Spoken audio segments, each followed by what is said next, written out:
Almost.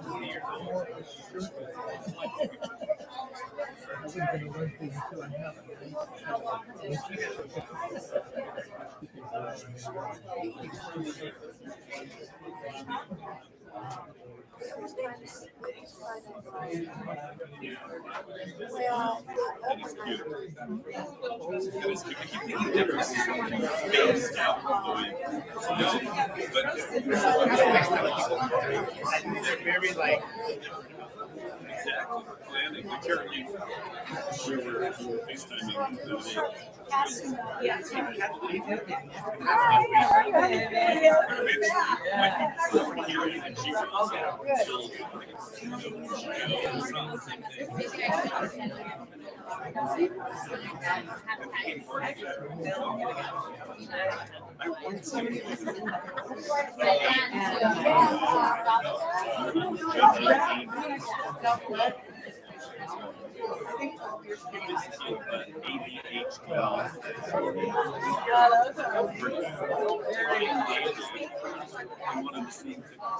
Would someone take an aerial shot? Very nice. Everybody said I was in the scene. We're in the scene, standing there, ready for action. He happens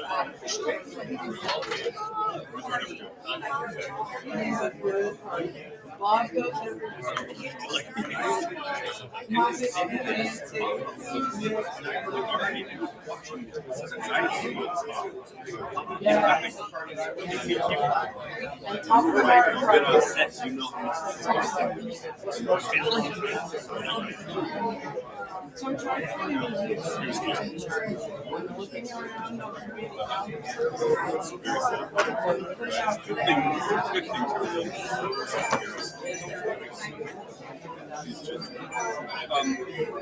we Tom and I have done this is we don't give up. Like, you know, when it's my turn, it's a big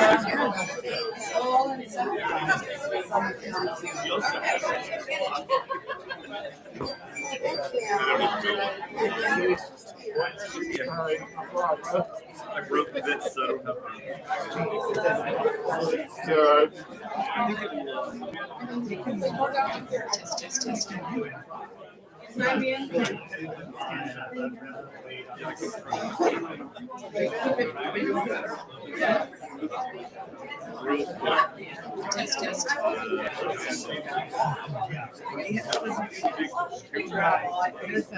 Hello, everyone. Can you hear me? I can't hear me. Let me be the last person to wish you Happy New Year. And we've heard it many times, but thank you all for being here. We're going to, it's 4:30 on the dot, so we'll start pronto. Thank you all for coming, and yes, welcome back to the new year. And I'm Chris. If you haven't met me, I'm just standing in for tonight. Nice try. Nice try. Nice try. I was going to say nice try. Toggle between glasses and no glasses. Anyway, so in all seriousness, we'll call the meeting to order. Our secretary is out this evening, but Kate will be filling in for our secretary tonight. So also there's a clipboard going around, I hope, for attendance. Please do fill that out. Thanks, Ardeen. That's how we capture who's here and how often. And I am proud to say that I looked at the last year, and I believe every NORG was present at least one of these meetings. And I thought it was going to be a different number. So I'm happy. So please keep coming, and please keep telling other NORGs to come, because these are really fun meetings and we learn a lot. So I'd like to ask, because Roberts requires it, an approval of this agenda for tonight. I move to approve. Paul, approve. I second it. Second it. All in favor? Right. You wouldn't be here. All right. I'm not sure if the minutes of December were circulated. I did not see them, but Assuming they were, would we take get a motion to approve the minutes of the December membership meeting? Is there a second? Second. All in favor? Great, thank you. All that out of the way. Okay. Oh, it's me. So, I thought I would share with you a few ideas of what you can expect this year. The board has met last week, and you can't hear me, right? I'm not hearing this feedback loop, which is probably good. So great enthusiasm on this New Year's board, and so I'm really thrilled by that. I met with each one during the holidays one-on-one just to get to know them better and hear their thoughts and ideas for the organization. And I have a 2-page list of all the things that we could do. So we're really excited.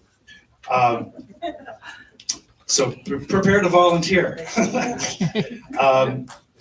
Before I get to some of those priorities, I wanted to mention that if you haven't noticed already, the agenda for this meeting has been refined a little bit.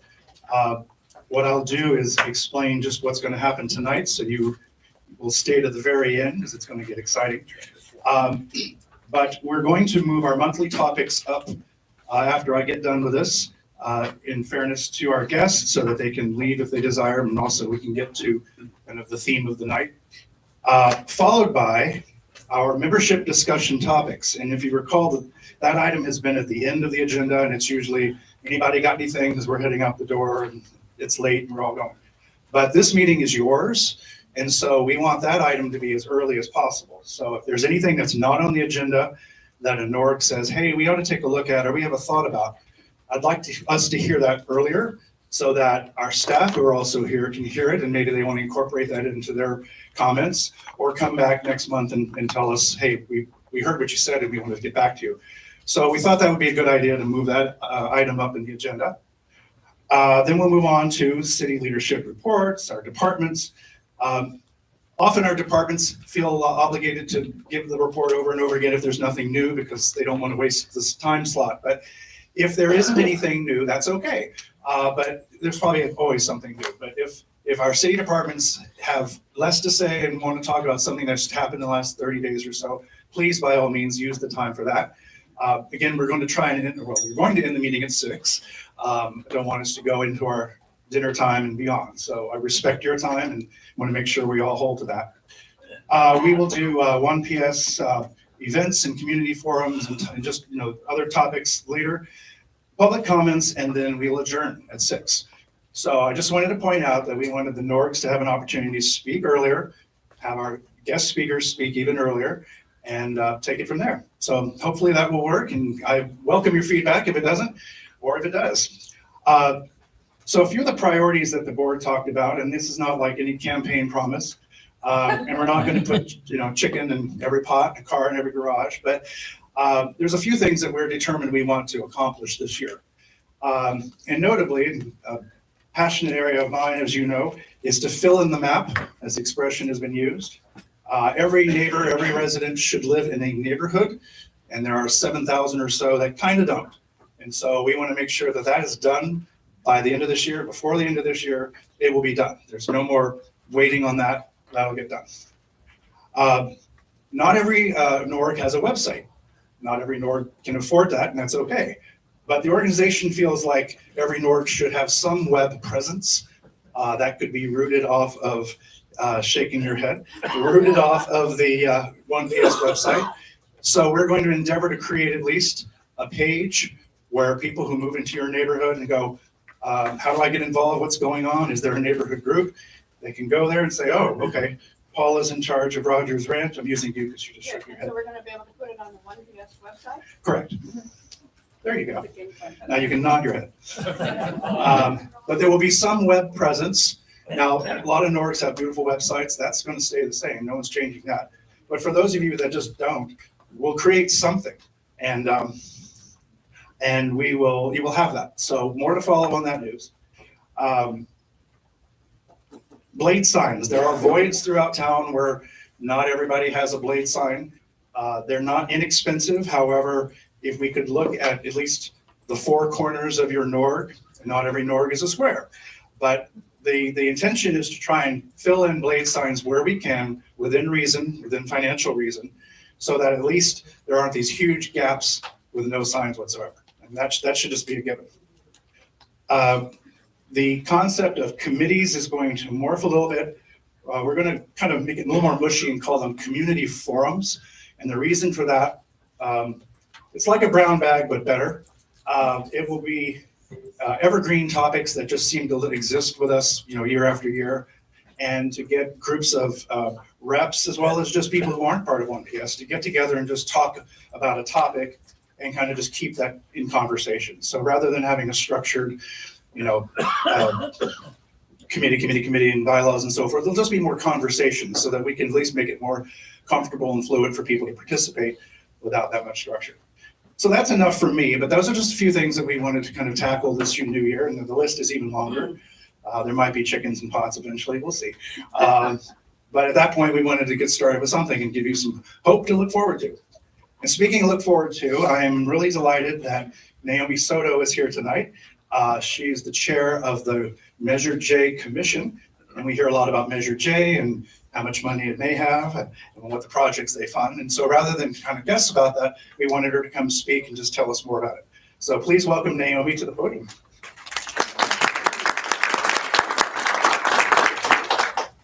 Thank you so much. This podium is high. Wow. Okay. I'm going to open up my presentation and then slide out. So I just had a very brief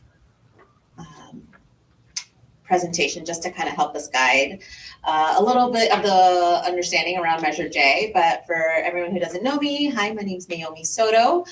It's a pleasure to be here with you all tonight. And I am the chair of the Measure J Commission. This is my second year, but I've been on it for several years now. Preceding me was now Mayor Greenstein. So today, what I just wanted to kind of go over is just how to understand Measure J, what does it mean, what does it offer, and then kind of what is the work that we're doing on the commission and how that might impact you all. So Measure J was a ballot initiative that went on in 2011, which was essentially a self-imposed kind of resident-approved tax. It's a 1-cent sales tax for every dollar that is spent here in Palm Springs.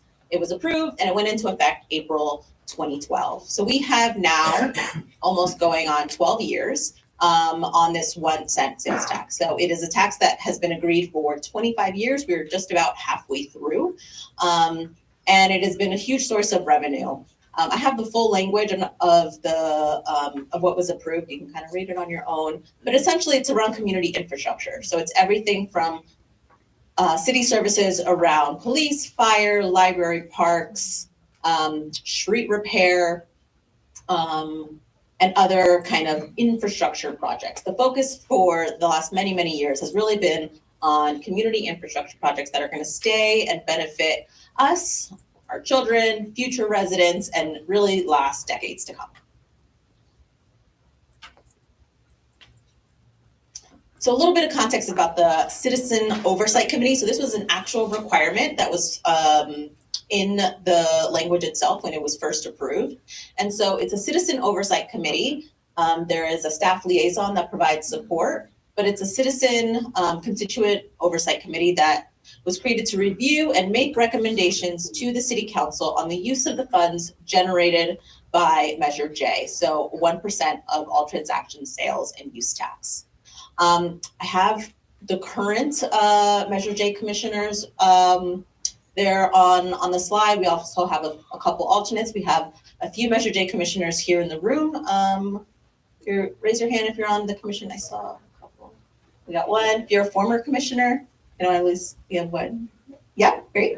Our staff liaison is in the finance department. So Chris Mooney is our staff liaison, which makes sense given that we get a 1% revenue. And so Chris is wonderful in helping us think through how much revenue we can anticipate if we're on track as to how much we're expected to earn. In terms of the meeting cadence, we meet every single month. It's usually dark in August, sometimes July, but every third Thursday of the month. And community members are definitely welcome. So as I mentioned, it's a significant source of revenue for the city. Since 2012, it has earned $172 million. For fiscal year 2021, 2022, so it's the last audited year, that was $21.7 million. 22, 23, which is a full year, but the audit hasn't been complete for it yet, that's $22.3 million. We are anticipating for the 2023, 2024 fiscal year, 22.7. So right around a little over $20 million. For context, when it first started, it was, between $9 and $12 million. So, about double what we used to be getting 10 years ago. Year to date, we are at $4.4 million as of the December Measure J meeting that we had. And that kind of makes sense because we tend to earn most of it in the spring. So Chris didn't think there was any source of concern there. In terms of completed projects, hundreds and hundreds and hundreds of miles have been repaved here in the city of Palm Springs. You ever driven around here and you feel like, oh, our roads are really great. And then sometimes you go to other cities that the kind of driving experience is a little bit different. It's because we have Measure J funds and we're able to maintain the standard of our streets. It's also cheaper to maintain them to let them get really in disrepair and improve them afterward.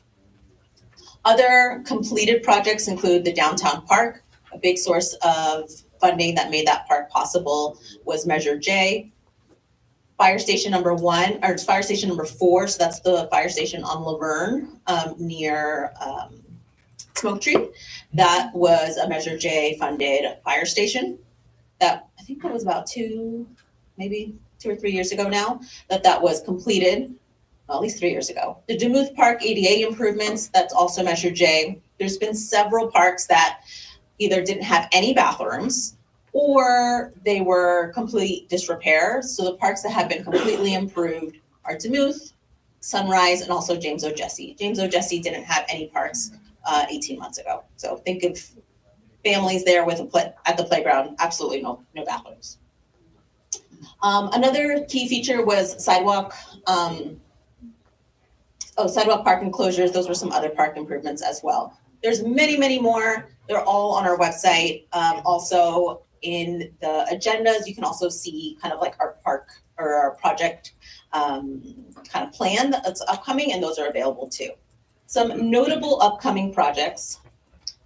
The Plaza Theater was a big one that was approved by council last month. And so part of the funding that's going to be going to the Plaza Theater renovation is going to be coming from Measure J. It's anticipated for those funds to be replenished within the next couple fiscal years to kind of go back to the projects that they were anticipated.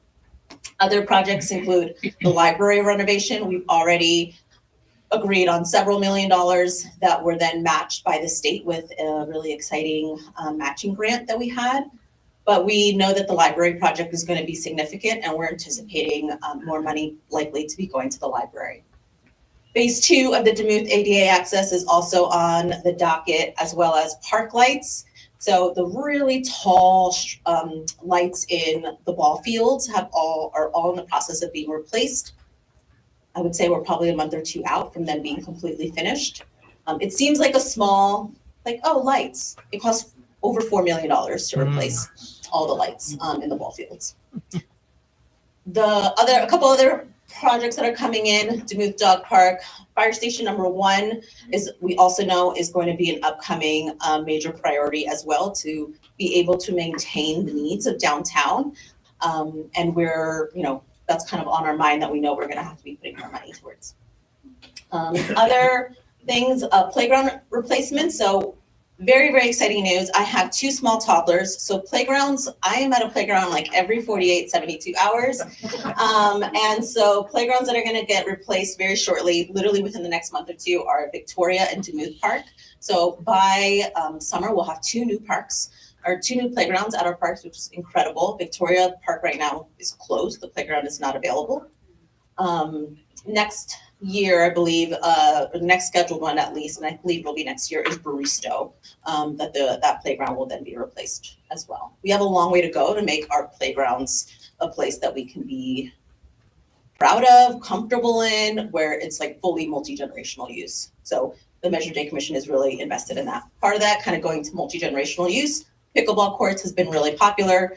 It's in the design phases right now, and we're supposed to get, we funded the design phase, and now the next phase will be kind of what that community agreement or recommendation is.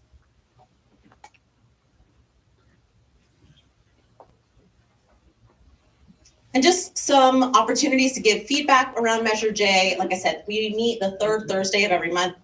Pretty much all of COVID, we've been meeting virtually. But starting this month, literally in 2 weeks, we're going to be in person again. And so we meet at the large conference room starting this January this January committee meeting. We also have community initiated projects. So let me look up this one. That's okay. We also have community initiated projects. So there are projects that have, can we go back a slide? Let me go this.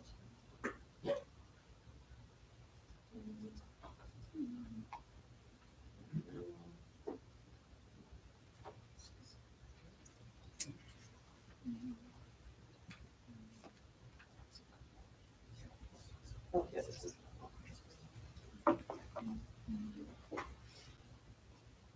Yes, here, there's one slide I just skipped. So completed projects, I just wanted to note things that you might have seen recently. There's the drainage at the Boys and Girls Club on Ramon Road. There was much of construction. It kept flooding every storm. And so that drainage got completely redone. The visitor center lighting, school wellness centers. So about 2, and I think there's a third slated, schools in Palm Springs Unified. So these are schools within Palm Springs specifically, have new wellness centers, which are kind of like community, like mental health spaces for students. They're beautiful. Counselors are there. These are students that would likely be receiving mental health support services anyway, and it's completely revamped that space. We feel really relieved and also kind of a fortunate partnership to be able to work with community organizations to be able to kind of move some projects a little bit faster. And the Mizell Center has a new kitchen that was also funded by Measure J. So these are all projects that came to us through community initiated projects. These are really special projects. For folks who've been in 1PS for many years, you know that this used to be called hotspots. And these are opportunities in which community members were able to kind of flag issues in their own neighborhoods, in their own spaces that they would go to that maybe aren't as big as a $14 million library renovation. But if your sidewalk didn't have a path to get down, if you were in a wheelchair, that's significant issue, right? And so community initiated projects has been a priority for council. It remains a priority for the commission to really make sure that we're maintaining a space every few years for community members to give us feedback on smaller scale projects that can be funded through Measure J. So those are the completed ones. Upcoming ones include school gardens in Palm Springs schools, the Victoria Park shade structure. So that is going to be in conjunction with the playground replacement. The shade structure came to us through an application from a parent saying there's no shade in this park, like not even a small one. This is not acceptable. And so shade was included in the park, the playground replacement. A couple other small ones. There's exercise equipment that was submitted for Desert Highland Park, swim center infrastructure. So that whole process around reviewing what needs to be kind of the drainage, the locker rooms, the gate, everything around the swim center. It kind of first started as a community initiated project that there's a lot of improvements that we could be making at the swim center. And now we're able to kind of fund that work that has moved really far along. And then last is also there's shade that was requested for the animal shelter that in the summer it can be really hard for the little animals to get outside enough and have it be covered. So community initiated projects, I just wanted to really flag that because like I said, there's small things that happen in our neighborhood, on our block, on our drive that can really impact our own resident experience here at Palm Springs.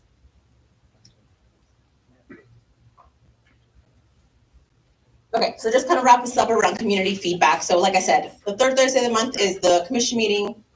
Community initiated projects is we're probably going to be opening up in some form. It kind of changes every time what that community feedback opportunity is. There might be some kind of themed, buckets in which people can put their requests in, but be on the lookout in the next, I would say, 12 to 18 months on that. In June, there's often a joint meeting with council and also the Measure J, and that really is the final approval of the projects for the upcoming fiscal year. So that's a big meeting to be on the lookout for. And then lastly is just shop and spend local, right? So every 1 cent for every dollar comes back to our community. Think about the community infrastructure around you. That's really through our local spending. More than, I think it's, and maybe Mayor Bernstein can help, I think it was like 60%, right? 65 to 70%. Yeah, 65 to 70% of revenue is benefits residents here. So Measure J is earned through both residents and tourists, but we 65 to 70% is directly for us, right? And 65 to 70 comes from tourists. no, reverse. Okay, just kidding. So 65 to 70 comes from tourists that we benefit from. So when we're thinking about the future of Measure J, there is a lot of revenue that is earned from outside tourists that is going to be building our infrastructure for decades to come. So thank you so much for having me. I'm here to answer any kind of general questions around Measure J. I might not have like every exact figure of every park allocation we did, but I'm happy to answer. A question. Yeah. You keep that. So it's increasing every year, it looks like. Would you attribute that to more tourism, or why do you see the uptick in the? Yeah, kind of think of it as our budget has increased across the city, but there's just more spending, more tourists, a stronger economy here in Palm Springs directly is reflected on the overall budget for Measure J.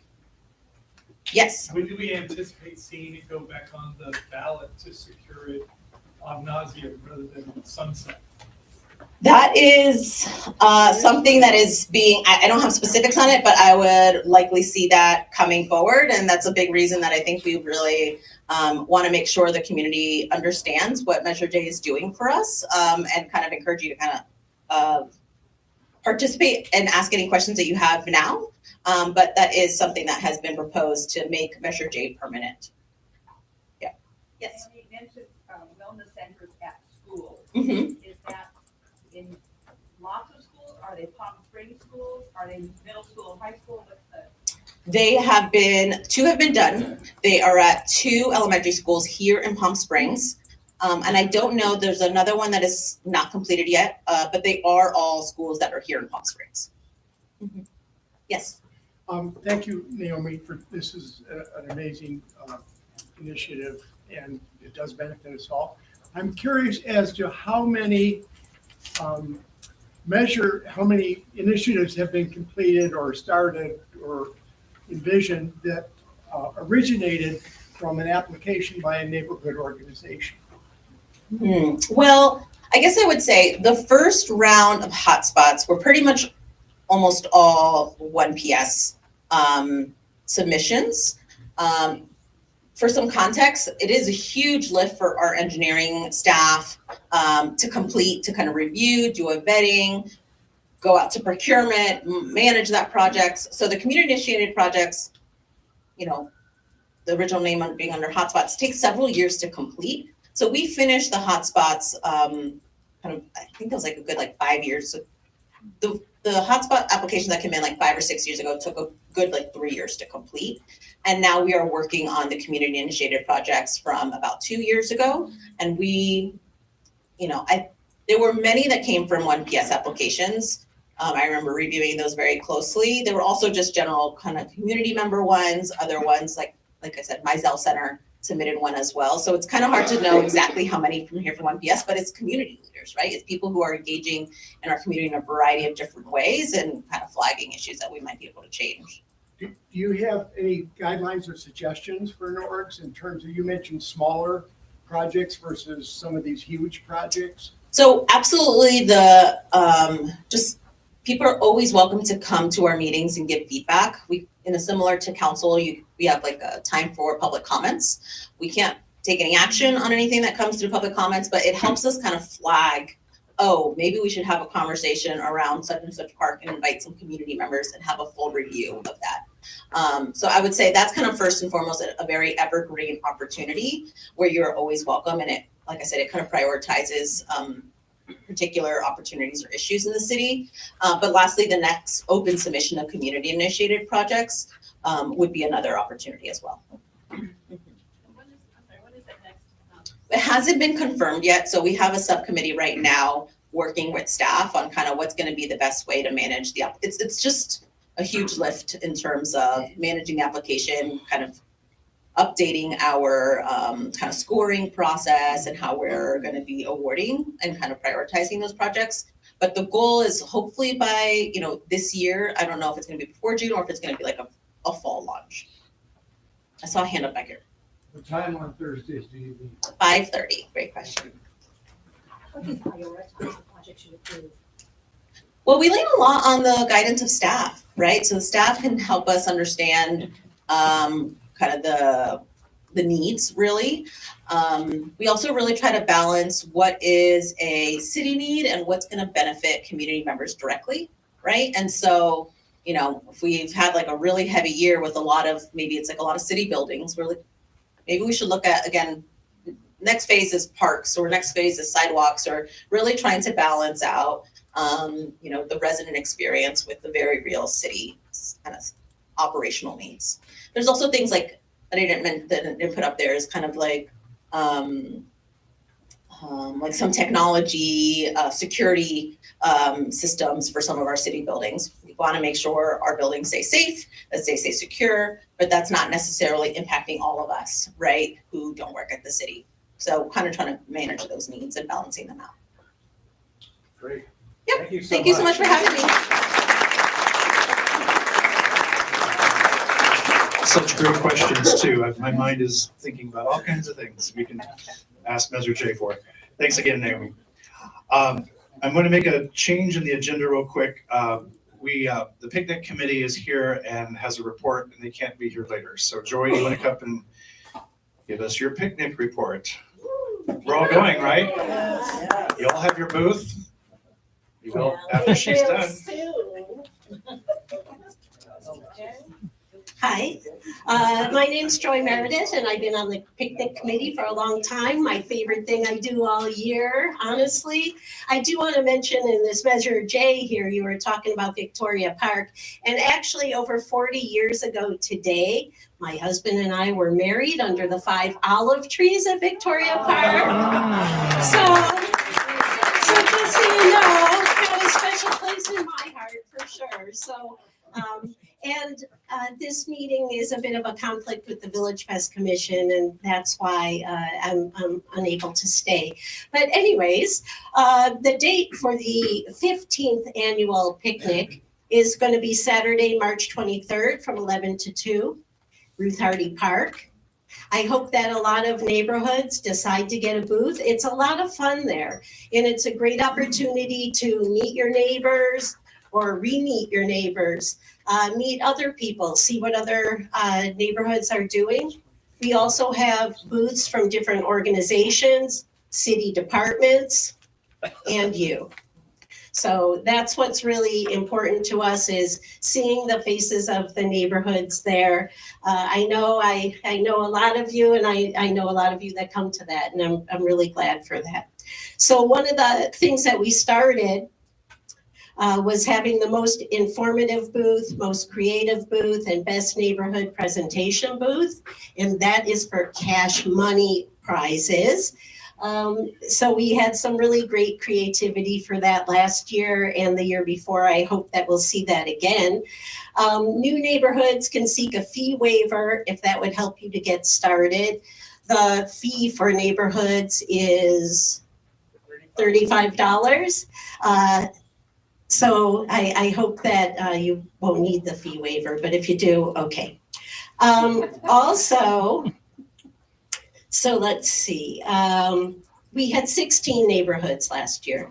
Let's see us beat that, okay? We have over 50 neighborhoods here. All that you really have to do, we have your table and your chairs, and we have lunch for you. Lunch is provided by, so far, Baja Springs, Aspen Mills, and Mika's Soul Kitchen. We're going to find a 4th food booth this year as well, different from last year. And the dog contest will be back. So we're going to ask you to bring your dogs and dog treats for our prizes. in the February and March meeting. So bring your dog to the park because we're a very dog-friendly city. And Parks and Rec will host a hoops contest for kids with prizes and some performers. Our DJ is going to return. He was awesome last year, and we're looking forward to that. And April Gunkel is going to be handling the city agency booth, so all the departments are handled through her. I'll be handling the business side of it and the sponsors for that as in previous years. So it's a real exciting time, really fun. I have some sponsorship forms here, also on the website. The picnic costs us $10,000. So we need to raise $10,000. We could totally do it. We could totally do it, but we need your help and we need your interest. And next month, we're going to seek volunteers for the 1PS booth and the registration booth. But if you have any questions, you could just call me. I'm going to shout out my cell phone number right now. Don't call me in the middle of the night, please. 760-333-6820. If you want to call me about this, that's fine. If you want to call me about something else, that's fine. If you're depressed in the middle of the night, you could call me in the middle of the night. That's okay too. Or you could email me, joy@crystalfantasy.com, and I could send you this application if you don't have it. If anybody has any questions, yes? In my hand. Yeah, we'll hand deliver it, but you could also get it on the 1PS website. But are there any other questions? See how easy we make it all. It's beautiful. Yes. When are those due? March 8th, I believe. Yeah. So you said the booths come with a table and a chair. Is there an awning as well? Or does the Nope. neighborhood provide that? Neighborhoods provide an awning, yeah. So, that's part of where we've tried to do some cost cutting in order to, the big thing is we like to make this pretty self-sufficient.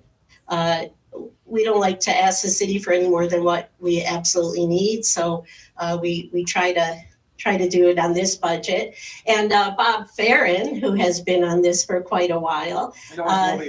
Yeah, I know. I don't know what I'm going to do without him, but I just want to give a shout out to him for keeping us all in line when we start getting all messy. And Denise, of course, is our staff leader. Appreciate that. And April, who is at work, probably at the police station right over there.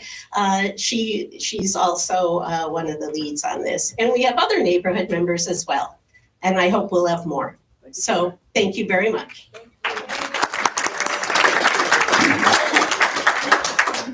Show of hands, how many Norgs are coming already? Oh, that's good. That's good. Thank you. All right, this is the time. Cynthia? Oh, you raise your hand.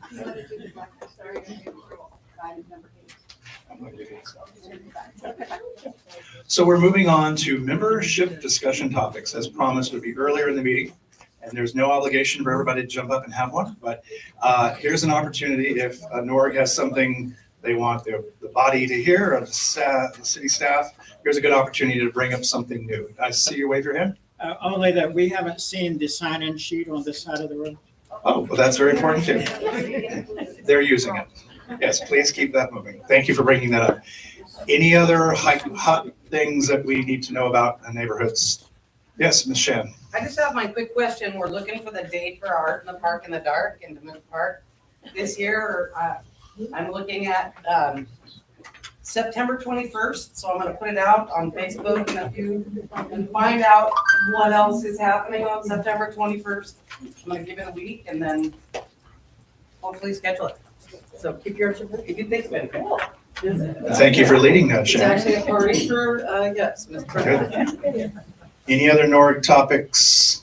Yes, sir. Hi, I'm Tom Offenbecker with Topwoods River Estates, and we just had our meeting last week, and there was a lot of energy among the 10 members around KFC, Starbucks, that whole dead zone corner, and although it's not in our neighborhood, it's an approach to the neighborhood, and there's just a lot of energy around learning more about that and what might be possible, realistic. From a public safety perspective or Public development? safety, development, Okay.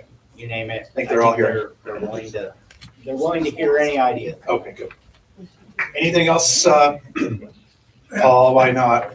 And you're usually in the front row, what happened? This is regarding the NORC signs, the blade signs for the neighborhoods.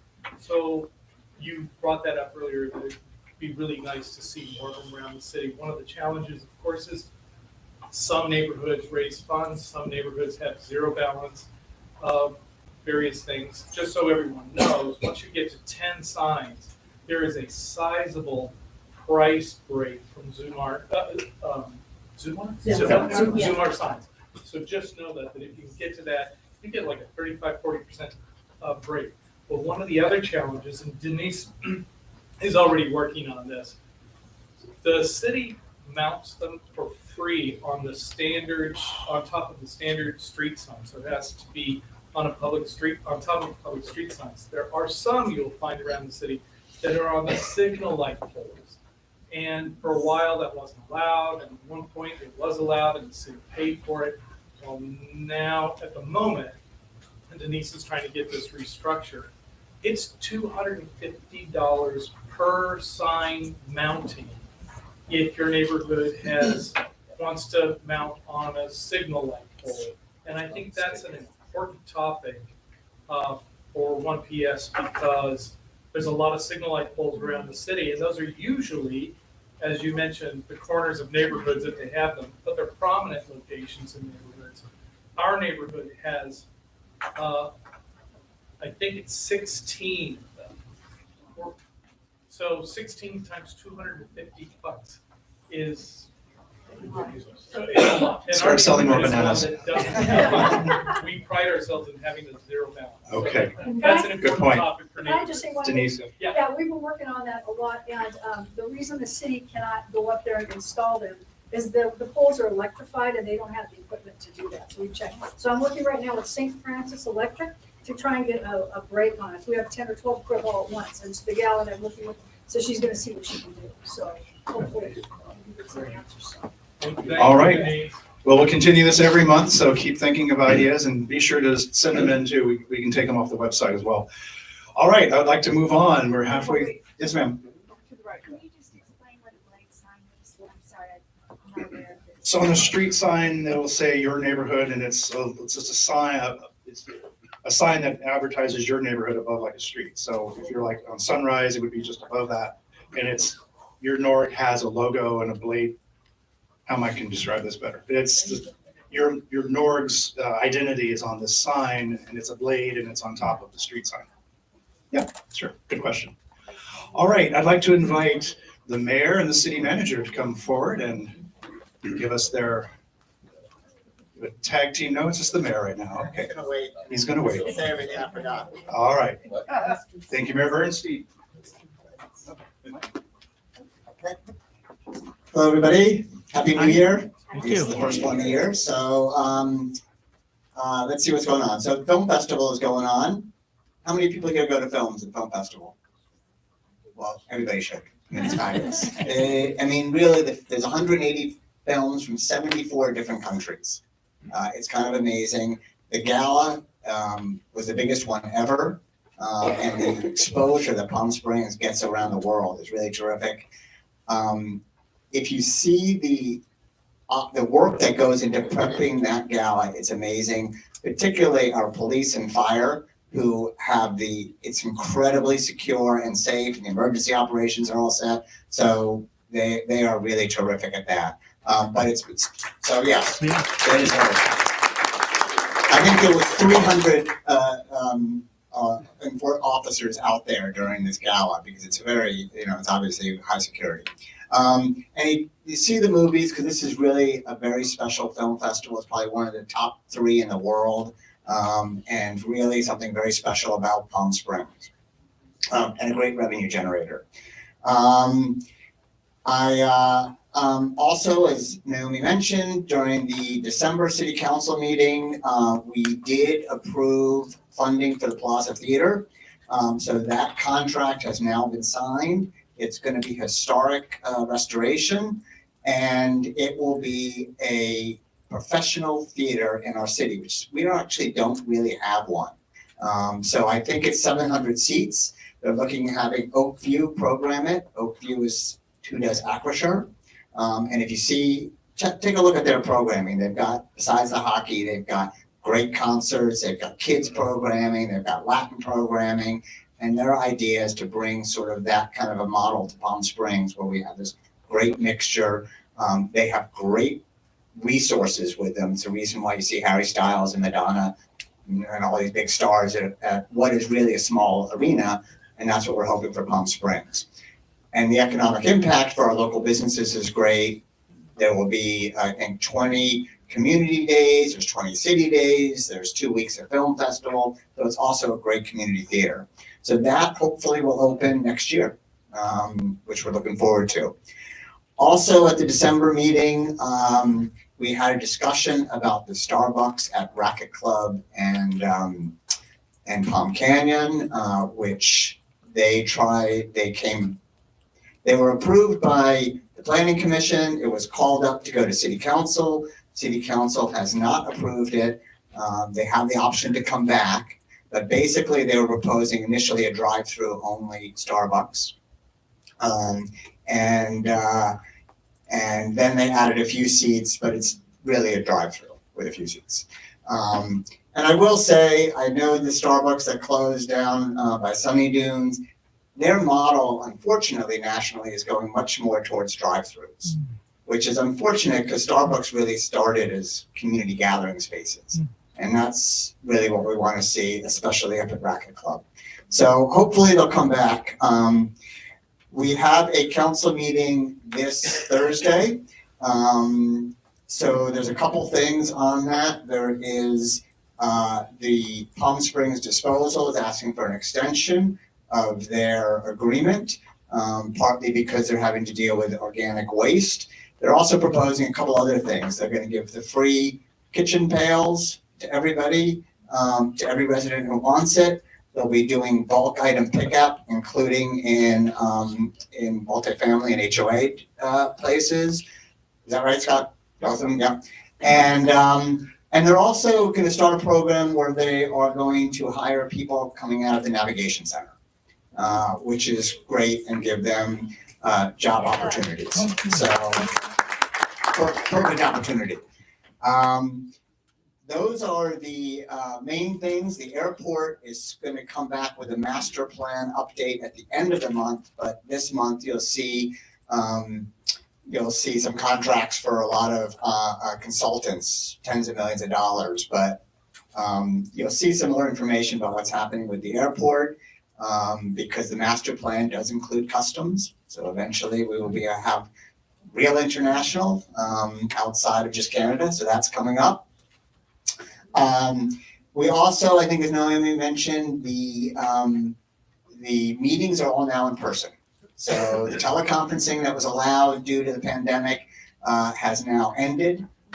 So the commissions and boards, city council, all will have to meet in person going forward. There are some exceptions if you get approval. But that'll be great. Coming up in this month, we're going to look at the next month or two, update on the cannabis ordinance. On January 25th, there will be a presentation from the College of the Desert trustees and board on their plans. I will tell you, I've had an initial view of it, and their plan is to break ground this summer with first students going in 2027. So we are going on a $405 million campus. There's some very interesting things which, they're going to have an art in addition to digital arts and hospitality. They're going to have a tie-in with one of the coastals, which with architecture. Oh, Pasadena. Cal Poly with a 5-year with an architecture program, and which I didn't know, they can actually offer bachelor's programs if it doesn't compete with UC California schools. So they're looking at some bachelor's programs as well. So that is kind of exciting to see coming up. And we're also looking at the College Park specific plan, which is the north end of Palm Springs, to create a plan to help further develop the community, residential and commercial. Also, as Naomi said, just with Measure J, we are looking at, in addition to the library, eventually a fire station, which Measure J will fund it. And just to sort of tip the hat, we are hoping that this will be on the November ballot and the sunset. This is not an increase in tax. It's just keeping what we have, which again is 65 to 70% of the revenue comes from tourists and goes to support our city resources, now over $22 million a year. Once we decide, council agrees, it goes on the ballot. The city can educate but no longer advocate. So just to keep that in mind. Let me see, we are in March and April going to open up the appointments for our boards and commissions that will start in July. Right now, we only have 2 openings. I think there's one on the airport and on human rights. And planning is also in, but all of city council will pick one in January, I believe. So look for March and April. You'll see the board and commission applications for the July 1st start date. And this is the only real open application time that we'll be having. Is that right? Yeah, March and April. Okay. I think that is it for the main things that I have. I'm happy to answer any questions. Yes, sir. With the Plaza Theater being developed, that means that many more people downtown, and I find it personally increasingly challenging to park downtown. How about parking structures? Well, the first thing that we are going to be looking at, and PS Resorts, which is the hotel group that has certain that funds through some of the taxes, are looking at getting a parking study is underway. And it involves a couple different things, because we do have the underground parking, we have several lots. Wayfinding is terrible. I mean, it's just people don't know, especially tourists don't know because they're not used to it. You know, the one that's under the Hyatt to try and get there. Getting out is even harder. Under the Hyatt, there's 1,000 spaces under there. Great, yeah. So there is parking. People don't know about it. Also, the problem is employee parking downtown. So there is employee parking there, but a lot of employees choose to park right out front of their business or around there. And also the timing of our parking on Palm Canyon, which right now, if you look, it's 3-hour parking from 12 p.m. to 8 p.m., which basically means you could park at 5 p.m. and stay all the way till the next day at 3 p.m. Or you can show up at 8 in the morning and stay to 3 p.m., which we need to fix that a little bit. So part of it is more parking facilities, part of it is getting people to the ones we have, and part of it is keeping traffic moving off main Palm Canyon and other streets. And if you look at, more advanced where the casino, they have their parking structure. They have the more advanced where they tell you how many spaces there are and what's open, which works a lot better. So, yes. Any other questions? Okay, I'm going to let our city manager and managers. We've got the whole A list here tonight.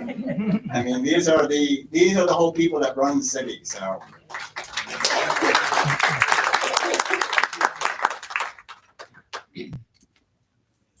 Stop, sorry. Thank you, Mr. Mayor. I always feel bad. I'm ignoring the folks over here. Why don't I come over here in the middle? Well, you've got a camera over here. Oh, you're good, you're good. Oh, You're am I? good, you're okay. Good. I just want to reiterate what the mayor had to say about the film festival. It was my first time going to the gala Friday night. I came Thursday night, losing track. So much is going on, and it's amazing to be sitting there, and there's Meryl Streep in front of you, and Lenny Kravitz, and De Niro, and Scorsese, and all these. And I'm like, well, I have to enjoy it now, because when I'm not the city manager, nobody's going to invite me to go. But it's really, it really is a tremendous event. I just want to reiterate what the mayor said. I went to the event, but I was nervous the whole time, only because I'm worried about making sure everything is going well, and really want to give a great shout out to our fire department, our police department, all of our logistics people that are closing streets down everywhere, making sure things happen in the right way. And, you know, I was really proud of all of our city staff for all the work that they did. So really a big shout out to all of them. So. I am going to be real brief, but I want to make a couple announcements and then I want to introduce some folks. We do have a lot. Got the film festival going on now, but we have a lot more stuff still coming. It never stops. We have Martin Luther King Day, national holiday on Monday. And if you go on our website, you'll see Councilmember Garner is going to be participating in a big event in La Quinta. You can go on our website, learn about that. We also, February is Black History Month. We've got a whole series of activities. Go on our website. You'll be able to find everything. Amy Blaisdell is putting all of that on our website. You'll be able to find out what's going on there. I do want to just mention real briefly, well, and then of course, so going into February, we will also have Modernism Week, mid-February. We'll have 1 million people coming in from all over the world for Modernism Week. I know a lot of the neighborhoods, you do neighborhood tours and you help raise money for various functions, celebrating some of the architecture in your neighborhoods. We have, I think tomorrow, Old Las Palmas is doing a dedication of the Red Dragon statue. On Chino, yes. On Chino. Right behind, Coffee with a K. Yeah, and it's at 11:30, and you were able to purchase that art through some of the tours you've done for Modernism Week, right? In 2019, we raised a good deal of money, and that funded a great part of it. Yeah, so fantastic. A great partnership with the city, and we're really grateful to the neighborhood for that gift that they've done. I did want to also mention, I understand our first affordable housing project, the Monarch Apartments at San Rafael and Indian Canyon, I think, is just starting to take in their first set of residents are moving into the Monarch Apartments. It's really the first, I think the first affordable housing project that we've done in probably 10 years in the city. And we have some more in the works now. We really want to start doing a lot more of that work. So we're excited. I know we're going to be doing a ribbon cutting at the Monarch Apartments here coming up, and just really excited about that. And then what I wanted to do, and then I'll wrap up, Chris, but I wanted to just to kick off the new year. You know, the city, we're a big organization. We have over 16 departments, over 650 employees. I think probably an annual all funds budget of $650 million or more. So it's a big operation, a lot of moving parts. I don't stand up here and do it all by myself with all the departments. And I thought it'd be interesting for everybody here at 1PS if I introduced my assistant city manager and our 2 deputy city managers, just so you could put a name with a face. And I'd like the 3 of them to maybe come on up if they could. I'm going to ask them all to introduce themselves and just take 30 quick seconds each to just a quick background and talk about the work that they're doing and what's going on. A lot of you will remember Teresa Gallivan. She was the interim city manager for a short amount of time. Well, it seems like a long time before I got here. Did a terrific job. Jeremy Hammond is one of our deputy city managers, and Flynn Fagg is our other deputy city manager. And why don't you all just take just real quickly a second about yourself and some of the areas that you helped me work on that you're involved in. Thank you, Scott. And it's so nice to see you all again. Happy New Year. Thank you. Thank you. I'm excited about the projects and the programs that we're working on in the year ahead. And I have a great portfolio of departments that I get to work with closely. Public Works, which includes facilities, maintenance, fleet. I also work with Parks and Recreation, and we have a number of projects that have been mentioned. Naomi talked about a lot of them. I also work with the library department, so super excited that we have coming to council this week, the renovation project for the library and are really having good discussions about a full-on renovation of the library, potentially the J.C. Fry, and it's just an exciting project.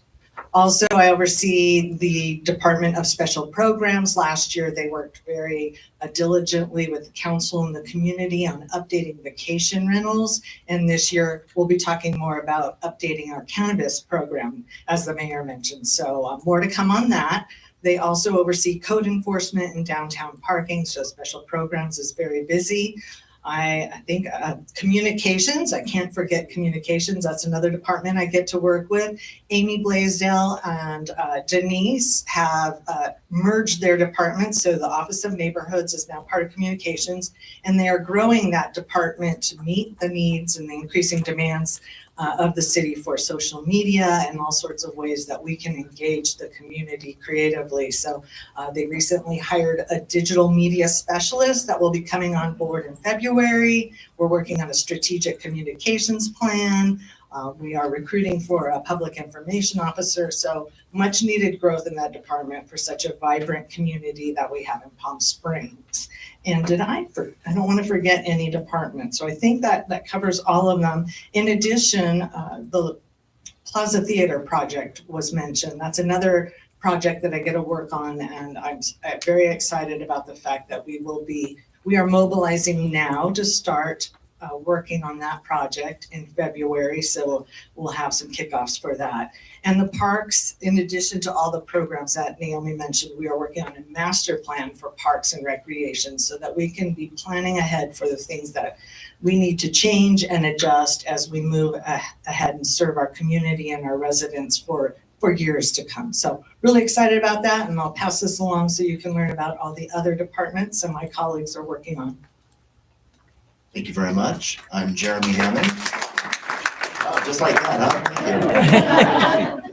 huh? Personal fun fact real fast is I'm one of the 7,000 unneighborhooded individuals up until recently a member of the Mesa, but recently moved out of the Mesa into, I believe, Talkwith River Estates, perhaps, the new Elon development. I think we're trying to find a neighborhood home. So I'm optimistic. But in terms of departments, I have 4 departments under my purview. I have human resources, the city clerk's office, information technology, and procurement. So on the procurement side, we do a lot of work with Measure J and getting everything out to bid and ensuring we're finding the best kind of low, most valuable vendor that operates for city projects. On the IT side, one thing of note is we're undergoing a big broadband master plan project right now. So we're looking at bringing high-speed internet fiber optic connectivity across the entire city. So we're looking at bringing it to businesses as well as all residences across the organization. So real big project, multi-year project, and we're excited about that. Thank you very much. Hello, I'm Flynn Fagg, and I am Deputy City Manager over the Development Services Departments. I've been with the city for almost 10 years, and in a former capacity, I was Planning Director, and I see some familiar faces who I've worked with in that capacity, and good to see you all here and participating in our neighborhood organizations. I also was in an unneighborhooded development, but just recently moved to Los Compadres, so happy to be a resident there. In terms of the Development Services Department, I oversee the Planning Department, of course, also the Building and Safety Department, the Engineering Services Department, the Sustainability Department. We have LP McCloy, our director of that department, here this evening. And then also our Housing and Community Development Department, formerly called the Economic and Community Development Department. The Housing and Community Development Department, as the name implies, is going to be focused on housing issues, including issues of homelessness. Jay Verrata is the director and has an excellent team there who is working with us in resolving some of our housing issues. As the city manager indicated, we have the Monarch Apartments that have just recently come online and 2 other affordable projects that are also in the works and under development. We also have the Navigation Center, which we are constructing right now and getting ready to open here in phases. In terms of projects that the planning department is working on, one of the major projects that they have coming up is a rewrite of the city's zoning code. So the Planning Commission and also Sustainability Commission is going to be assisting us with that project. We'll want to involve our neighborhood organization as well as part of that. Engineering Services is the department that helps to construct projects in the city. We talked about Measure J. Ms. Soto pointed out the fine work of the Measure J Commission in working with us in developing those capital projects that we build. Sustainability, LP is here, and again, we'll talk about that. And Building of Safety, of course, does building permits. We've made some improvements there in terms of online permitting so that people no longer have to come into the office to submit building permits. Still working a few bugs out, but we've made terrific progress there. So with that, I'll turn it back over to Mr. Stiles. Thank you. And we're trying to figure out how to become a little more visible in the community in the coming year. And that's one of the reasons why I wanted to introduce the three of them. For those of you who might be saying, well, who the heck is in charge of Fire Chief Alvarado and Police Chief Mills? First of all, nobody is. Technically, it's me, but that's pretty impossible to do. So I do have police and fire. I have the airport, which is obviously a big, huge, critical operation. Our finance department, which also encompasses all other departments. So as you can see, just hearing all these things, we got a lot of moving parts, and there's no way one city manager can do it all by himself or herself. So I thought you'd be interested in just re-meeting all three folks. I also wanted to introduce one other person here who's brand new to the city, and we had a question about the KFC and what's the plan and what's going on. So standing in the back of the room is Wayne Olson. Raise your hand back there. Wayne is our new Chief Economic Development Officer. He's a resident here in Palm Springs, has lived here for quite a while. He came to us from the city of Palm Desert, where he did a lot of work for the city of Palm Desert, also the city of Minneapolis. Dean Grubel, who you all know, is going to be reporting to Dean. And between the two of them, they're doing a lot of work with our neighborhood business districts. And we're going to be applying a lot of attention in those areas and trying to drive economic development wherever we can. So in an area like where the KFC is, we need to start thinking about, what's the long-term plan for that area and what can we do to drive more development. They're going to be charged with trying to figure out how to help businesses all throughout the city and bring more resources to them. So I wanted to introduce Dean, and maybe we can have him come forward sometime later on and talk a little more about the work that they're doing. So that's all I have. Thank you, everyone. I appreciate it.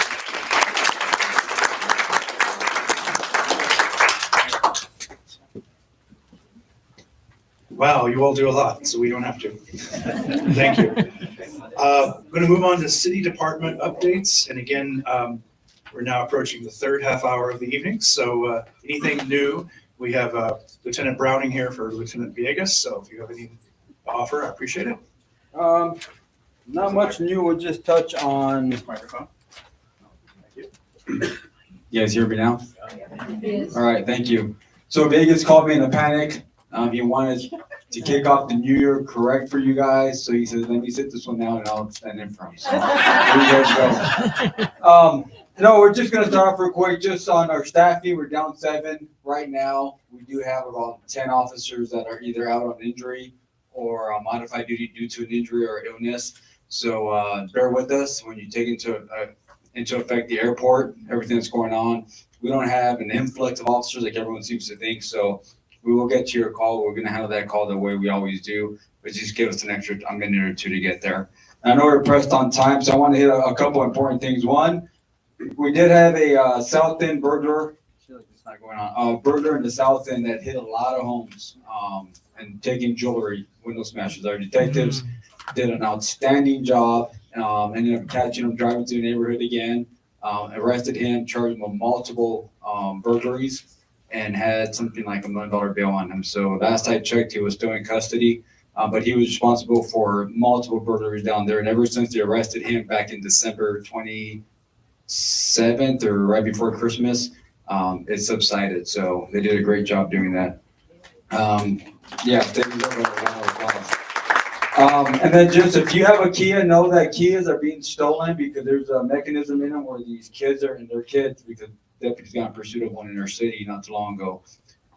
They'll break out the ignition and put like a thumb drive in there somehow, and they start the car up. So they're very easy to start. If you reach out to Kia, I understand Kia is giving out like clubs for your steering wheel, so reach out to them so they don't do that. And finally, the film festival, it was a success. It was awesome. We can't do this by ourselves, Palm Springs, so we reached out to the sheriff's department. They helped out with several personnel. Our fire department from medical, if anything were to happen on the red carpet in front, they were there, they're ready to go. And then we had a separate hiccup that we never experienced in the years past, and we expected it, was protesters. So we did have some protesters. If you guys didn't see them, great, we did our job. They were seen, they were heard. We didn't hide them anywhere. They were just down a further away. So their First Amendment rights were respected. They were very, very cooperative, although they were protesting. They were pro-Palestinians protesting. So that's the right to do. They didn't break away, create any kind of havoc. So we really appreciate that. But we also understood in planning this, which I was responsible for, was planning this, knowing that we're going to have some First Amendment people there protesting, and that's their right. So we did have them off to the side. They did a great job. They did what they had to do. We did what we had to do, and I think it was all went out without a hitch. So it was a good time. Any questions at all that I can answer? Yeah, I have. Rusty Lee from North Sunrise. I'm getting several calls now that we're beginning to have some adverse publicity problems with people in Bel Air Greens, which is part of North Sunrise. Drugs, alcohol, sex, and of course we've had fires before. And they just had a repair, a part of the building which was broken into. Are the police keeping a better close eye on that? We're aware things go on. I believe that's tribal land. Well, Bel Air Greens is tribal land, yeah. Yes. But the rest of it's peace. So it's a matter of us just walking in there and deterring them from getting there. But a good deal is for us to park our cars there and just get off and walk. We haven't caught anyone. There's no parking, no entrance, so they're violating. And I've spoken with the representatives from the tribe, and they've almost given up because they've had fires in the building, which was considered whether they should tear it down or not. There's still conversation. I hope that speeds up a little bit. That will diminish some of the problems. But it is getting pretty bad now. Okay, let me address that and get back to you guys. Thank you. We'll do that. Thank you. Yes. So we've been having problems with teenagers coming down the levee that runs down Sunrise Way, around to the undeveloped side of Maryland, down by Four Seasons, Revenue Engine. I think they're getting in the wash, not quite sure. And I told people to call the non-emergency line, but the levee isn't really Palm Springs, it's the county, isn't it? So I don't know. Yeah, so what our hiccup is, we don't have the vehicles to go back there yet. But I think we're gonna be purchasing an off-road vehicle here soon. And that'll give us the ability to at least go back there too and do some kind of enforcement there. Yeah, because there's a big harangue next door about that. Yeah. Even if it's county area, we can enforce it in the state of California. It's just when it's private property, it makes it difficult. There's different laws. Okay. All right, thank you. Very good. Thank you. Fire and emergency, can I amalgam you together? No? Fire? And the chief is here. Thank you for. Chief's just gonna take it for all of us. Well, okay. As usual. We'll take the chief. And Mrs. Chief, thank you for coming. Kitty? Yeah, Mrs. Chief, Mrs. hello.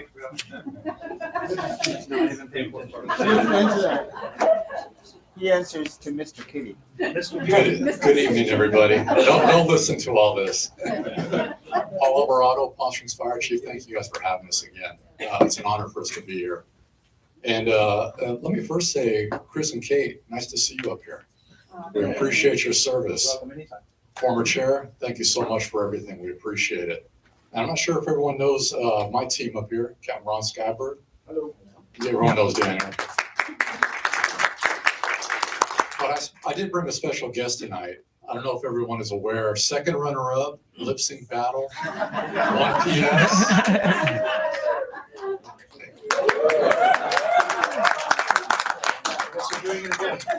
And a little less known NBC journalist out here for almost a decade. Kitty Alvarado, my better half over We there. love our kitty. All right. Hey, so some exciting things for the fire department that are coming up. And I tell you, Scott Stiles, the mayor, they always steal my thunder because they talk about all these big projects that are going on in the city from the top down, you know, from the navigation center to the Plaza Theater. And well, how does that relate to the fire department if they're not on fire? Well, my team is out there and we're doing the plan check on those buildings, the renovations, we're doing the inspections. And then once the buildings are done, like the Living Out facility, 120 unit apartment complex on Talkowitz, we're out there next week. Every person on my department is going to go and walk through that complex. We want to make sure we know how to get in, where the water supply is, where we hook the fire hose up to. How do we evacuate the building? How do we make access in the event of the worst case scenario? I want to make sure every member of my team knows how to do that. So we're a wraparound service for all these different projects that we're talking about, and it's keeping us busy. And then the second piece of that, as we mentioned, the downtown fire station, you know, that station is approaching 70 years old. So, you know, when they built that fire station, I'd love for each of you to come by and I'll walk you through and take a look at it. But back then, people didn't mind one shower head and everyone jumping in, taking a shower, you know, they didn't mind that, right? You know, it was all men, right? They didn't care. They all, you know, they still all sleep in the same room.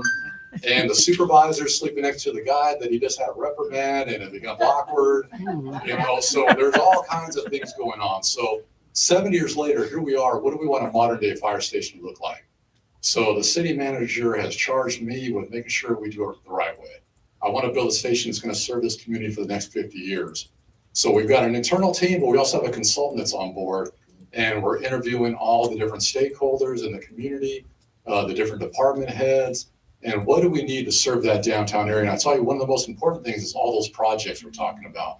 Because a member over here goes, hey, that's more traffic, but that's more people, right? So when we talk about all these Thompson and theaters and navigation center and, you know, the Monarch and all these different places, that's more people and possible service for 911. So how do we keep up with that? So not just where the station goes, but how do we staff it and how do we staff all of our fire stations? So we're busy doing that, and I'm going to hand the city manager a report by April, exactly what that looks like. What is our staffing supposed to look like? Where our station supposed to be? And how do we handle 911 services here in the city of Palm Springs? So we're looking forward to the work. It's going to be a lot of it, but I've got a great team helping me out with that. So with that, I want to hand it over to my public information officer, community engagement expert, Captain Ron Skybird.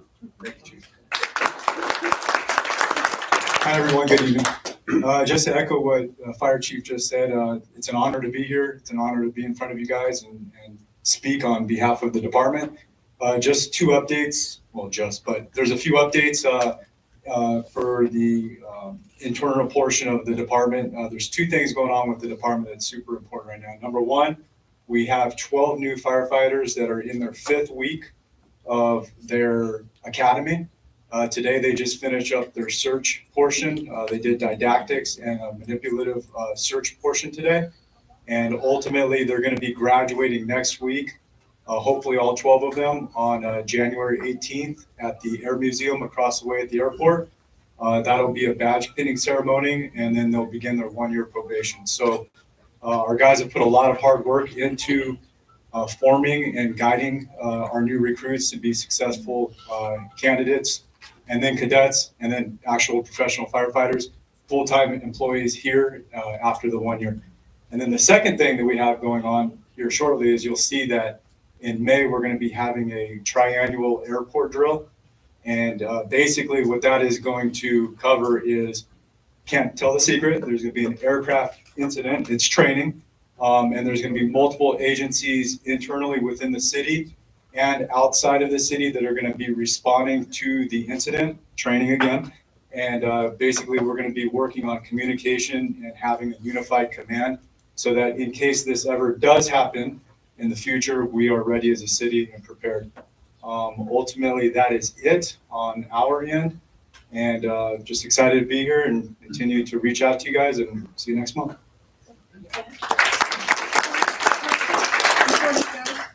Yes, On ma'am. fire. There was a fire over in the Vaughn's Rimrock grocery area, and I was wondering what the status was on that, or any information that you could give that I can then share with my community. Sure. Kate? Yes, When was that?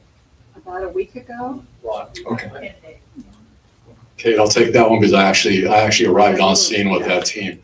That happened on the weekend, and I was actually with Kitty, and we're driving through town, and I hear the call come in. I go, you know what? That sounds serious. So we headed over there, code 3. Kitty loved it. Lights and sirens. But we got there. So if everyone's familiar with that Vaughn Shopping Center off of 111, just to the west is actually a strip mall that's attached to it. And one of the businesses experienced a fire in the attic space. So challenging incident because all of those businesses are connected through a common attic. So those are devastating. So our crews did a great job, got in there, made entry, and got up on the roof, cut a hole in the roof, and found the location of fire. Still under investigation, but they said it looked like someone may have been in the attic, maybe possibly staying in the attic space. So more to come on that. Next month, maybe if you guys don't mind, I can follow up next month with the team and provide more information if that's available. But yeah, that was great having Kitty riding shotgun with me as we responded to that incident. Thank you. All right. Happy New Year, everybody. So to dovetail off of what we were talking about, the FAA, it's an FAA mandated exercise where we have to actually have a number of simulated casualties. So if there was a major aviation mishap, we can handle anything from a small engine fire to an actual 747 crashing here. So we exercise that once every 3 years as a FAA requirement. And then for me, it's a new year, so it's a new opportunity for me to get in front of people and talk about the importance of personal preparedness. Right? No time like the new year to start planning. I have 4 different speaking engagements this month at different communities. So if your neighborhood wants me to come and give a presentation on individual preparedness, let me know. Please give me a little bit of lead time to plan that. We've already talked. But so some of the key points is knowing your hazards of your local area. Right? The hurricane was a one-off, but we can put that to our plan list now. Creating a plan, even if your plan is simply I am going to sit in my house and wait for everything to be okay, you have at least thought about your plan. Building a kit, everybody gets a little bit intimidated when I talk about building a kit. If you build things one piece at a time, it's not as intimidating. You start with, I'm going to buy a flashlight this month or get a couple extra things for my pantry. You're starting to develop your plan in your kit. Sign up for alerts. How many people in here are signed up for Everbridge or Neverbridge? Okay. So it's Everbridge except for one of our members that we won't poke him in the eye. But so in addition to those, so Everbridge is what the city uses to communicate with you if there's an emergency. We also use it as an internal tool to notify staff if we need to recall them. I also encourage everybody to get the Cal OES and Berkeley did a combined effort. They have a Shake app. I think it's My Shake or Shake Alert. So My Shake, I do have it downloaded. I just forget the name all the time. You have the possibility of getting a few seconds of notice for an earthquake. And while that might not seem like a lot of time, if you're sitting at a table and you have 5 seconds to get under the table, you're a little bit safer than you were. So I encourage you, if you haven't downloaded that, all of that information is on the website. And then lastly, communicate your plan with your friends and loved ones. If nobody knows what your plan is, it's not a very good plan.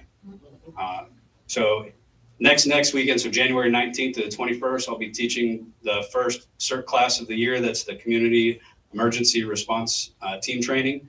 I have a few flyers. I have a few seats left. I have 30 people registered. There's room for 35. So if you do want to register or you know somebody that does, don't go to Eventbrite. Just contact me directly. I'll add you to the list, and then I'll see you in about a week and a half. Yes. Last month, is it Rick. Brought those great door hangers that says, help me, leave me alone while it goes. Yeah. Those are great. People want more. Do you have more to distribute? So he's asking about the door hangers that will give any first responder like a heads up, like if you need help or if you're okay. Mostly it's green if you're okay, because then we can just drive by.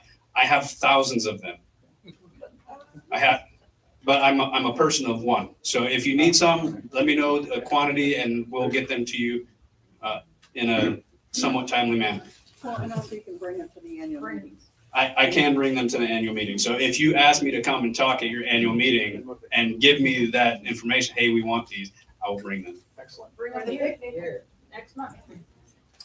Yeah. Or the picnic. Ooh, the picture. Thank you all. Appreciate your service to us. Okay, we're getting close to 6, so we're going to move. ICLP has handouts, so she must have something new. Thank you for coming. All right, y'all know you can count on us to talk fast, so you'll be out of here quick. I'm actually not going to talk at all. Juliet's going to do all the talking today, so Happy New Year, hi and bye. See, quick and easy. So I'm seeing a lot of new faces. My name is Juliet. I'm the Civic Sparks Fellow for the City of Palm Springs, specifically the Office of Sustainability. And so my main focus for my fellowship is making the residential and commercial buildings in Palm Springs more energy efficient. And so I first wanted to understand what are residents in Palm Springs doing to make their house more energy efficient. And so I created a little survey. You guys probably saw in the back. So you just have to scan it and you'll take a quick survey. And what I want to know is what I want to see from the survey is like the trends. Is there certain energy efficient practices that some homeowners likes to do? Practices would include like changing all your light bulbs to LED or getting solar panels. And so what I hope to get from the survey is to tailor our future project regarding energy efficiency and seeing how we as a team will help make it easier for certain homeowners to get energy efficient upgrades for their homes. So that's about it. I just want to check with my colleagues from DWA and PSDS to see if they had anything they wanted to share. We have PSDS real quick. Clark, no? Okay. DWA is here in the back if you have questions for Clark. You want to raise your hand so they know to find you. Okay. Hi, everyone. Good evening. I'll make it super quick and short. Just a reminder, if you do have Christmas trees that you need to get picked up, we're still collecting those. If you missed us, no problem. Just call us. We will collect those. We'll go ahead and put you on the schedule for this week, next week. Please give us a call. We also wanted to go ahead and encourage everyone. There's been a bit of an issue with carts disappearing. If you can just assist us with, if you have your personal cards at single dwelling residence, put your address on them. You can put your address, your number or the street or both. That helps us identify that. Typically we do replace them for free the first time, but then there's a charge for that. Let's try to avoid that. If we collect them, we know where they're ending up. We're trying to do that. So please, if you can put your address on them, that will be helpful. Same for businesses. If you own a business, please. Yes, the trash can. Yeah. Oh, card. Yeah, we call. Yeah, that's sorry since they have wheels. But yes, your trash can. Sorry about that. So if you can just label them. Special pickups. We know that with the holidays, everybody has extra cardboard, abundance of it with our Amazon packages. You are also able to call free pickup for cardboard. So if you have that, don't overstuff your recycle cart or where we can't pick it up. Just give us a call. We'll be able to schedule that for you as well. Cardboard is for free, so you can get that scheduled with us. And then lastly, just a quick update on SB 1383. We are doing really good as a city, so thank you for that, your participation. As I mentioned, we are over 50%. The state of California requires that we are at 75% participation by 2025 next year. It is very important this year, as this year the state of California requires that cities begin enforcement. So don't forget that we're here at PSES, our recycling ambassadors. Invite us to your meetings. If you want to go ahead and have a mock audit, let us, so we can let you know where you're at, how we can help, the recycling efforts for your own community or your own neighborhood. We can do that. Please reach out to me. We'll schedule that. We can come by. We can check your enclosures. Anything that we can do to help increase our participation and reduce that contamination. Yes. I just had a quick question about, you're talking about the organic waste. Yes. So if you're in a neighborhood that has like a lot of part-time people, does that kind of count against you? Because those cans are not going to be full. I mean, you know what I'm saying? Not necessarily, but we can help with that. Like I said, doing outreach, education, whatever we can do. We're not really looking for full participation, just in general. So no. I mean, they're not going to participate if they're not there all. Yeah, thanks for the question. So what we're looking for with the enforcement is not that there is definitely green waste in the green bin, is that there's not green waste in the trash bin. So if you have, say for example, I live in an apartment by myself, I don't make that much green waste. I may not have yard waste every week. I wouldn't get a fine just because my green can was empty. But if I had a whole bunch of palm fronds in my trash can, then I might be facing an enforcement action. Does that help clarify? Okay.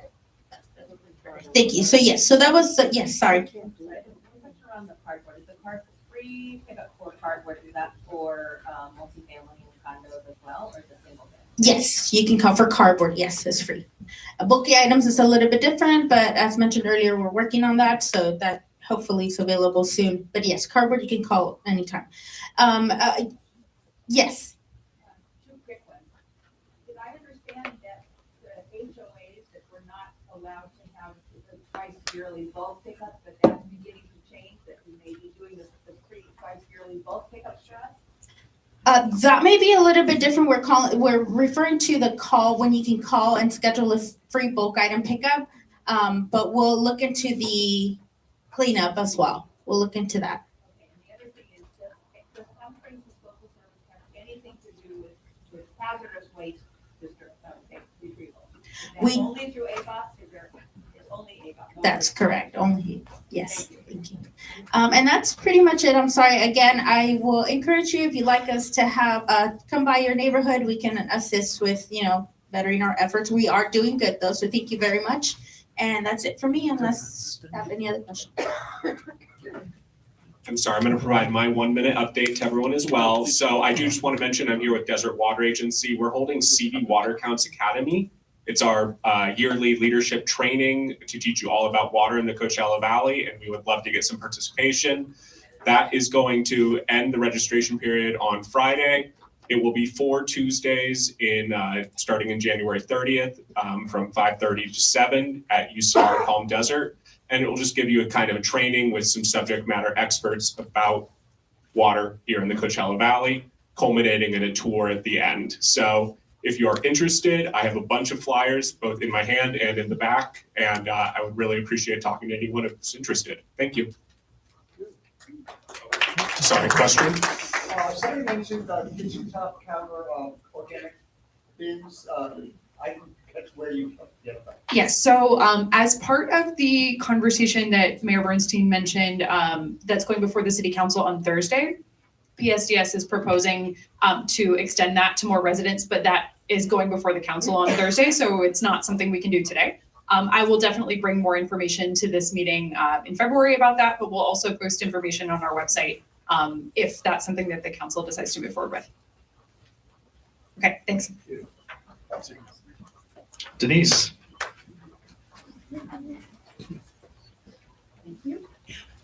Good evening. Just one quick announcement. So I don't know if some of you might have come to our Southern California Edison Power Talk in August of last year. It was really well turned out. There have been some power outage issues. Oh my gosh, I'm losing the room. There were some power.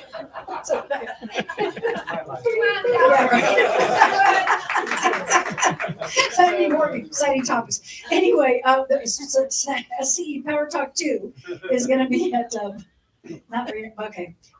it's going to be at the City Hall Council Chambers on Tuesday, January 30th, 6 to 7:30 p.m.